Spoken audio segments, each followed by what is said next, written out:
Ephesians 4 verse 29, let no corrupt speech proceed out of your mouth, but such as is good for edifying as the need may be, that it may give grace to them that hear. This verse teaches that every word spoken must be holy, useful, and pleasing to God. The Greek word sigmalphapiro, sapros, implies speech that is rotten, worthless, or morally depraved. God calls us to abandon all speech that is unclean or harmful and to speak words that build others up and impart grace. The mouth reveals the heart, and the words we use are evidence of the Spirit's work in us. Speaking righteously is not merely moral discipline, but a spiritual practice of love and holiness. 1. Proverbs 18 verse 21, death and life are in the power of the tongue, and those who love it will eat its fruit. Our words carry power. They can destroy or heal.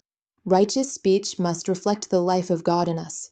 2. Matthew 12 verse 36, I tell you, on the day of judgment people will give account for every careless word they speak. God will judge every word. Careless speech is spiritually dangerous. 3. Colossians 4 verse 6, let your speech always be with grace, seasoned with salt, that you may know how to answer each one. Grace-filled speech reflects divine wisdom and preserves peace. 4. Proverbs 15 verse 4, a gentle tongue is a tree of life, but perverseness in it breaks the spirit. Gentle speech nurtures life. Corrupt words break others. 5. Psalm 19 verse 14, let the words of my mouth and the meditation of my heart be acceptable in your sight, O Lord, my rock and my redeemer. Acceptable speech flows from a sanctified heart.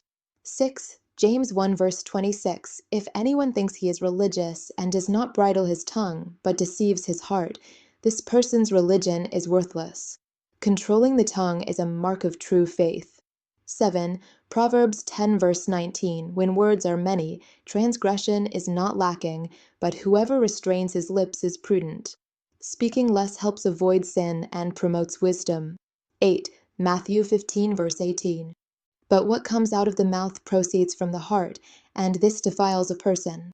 Unholy words reveal a corrupt heart and defile the speaker. 9. 1 Peter 3 verse 10, for whoever desires to love life and see good days, let him keep his tongue from evil and his lips from speaking deceit. Speech affects both our life and others. Guarding the tongue brings blessing. 10. Proverbs 12 verse 18, there is one whose rash words are like sword thrusts, but the tongue of the wise brings healing. Wise words heal. Rash speech wounds deeply. 11. Ecclesiastes 5 verse 2, do not be rash with your mouth, nor let your heart be hasty to utter a word before God, for God is in heaven and you are on earth. Speaking before God requires reverence. Our words must be weighed. 12. James 3 verse 6, and the tongue is of fire, a world of unrighteousness. The tongue is set among our members, staining the whole body.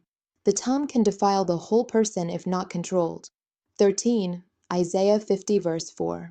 The Lord God has given me the tongue of those who are taught, that I may know how to sustain with the word him who is weary.